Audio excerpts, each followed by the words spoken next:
No a po prestávke sme späť v štúdiu a pokračujeme vo veľkých novinách. Prišla, postavila sa na pódium a zakrátko rozospievala niekoľko tisícový dav. Možno si na ňu ešte pamätáte. Hovoríme o Simonke z Prešova, ktorá sa stala na chvíľu súčasťou veľkých novín.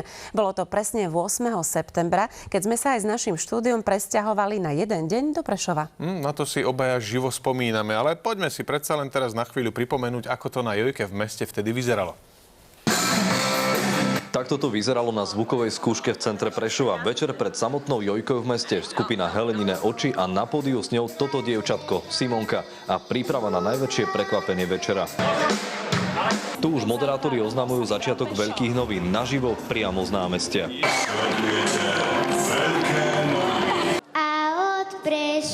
Málo kto vedel, čo bolo nachystané na záver. Tradičná bodka v podaní blondiavého dievčatka. Východňarské publikum si prišlo na svoje. Simonka rozospievala niekoľko tisícový dav.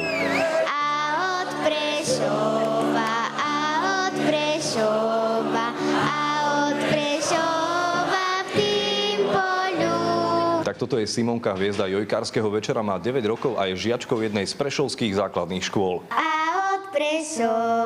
Simonka nie je žiaden amatér, spieva vo folklórnom súbore, no také početné publikum ako na Jojke v meste ešte nezažila.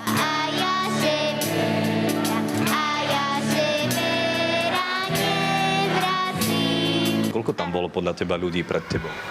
Veľa. Na jej vystúpenie sa pozerali v ten deň i 100 000 divákov pri televíznych obrazovkách, no že práve Simonka bude v ten deň zlatým klincom veľkých novín, netušila ani jej najlepšia spolužiačka. Som bola šťastná, že je v televízii. Nad čím si tak premýšľala? Že ti sa dobre postavím.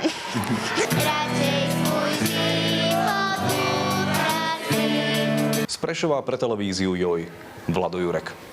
Krásne spievala. Ja som mala až zimomriavky vtedy Ja na som námestí navrhol, v aby sme si to Prešove. teraz dali takto zborovo, ale Adriana mi zakázala spievať, lebo ona ako jedna z mála ma počula. A navyše Pali s Monikou prišli s vážnymi vecami. Čo bude v krimi? S vážnymi vecami, pravdu máš.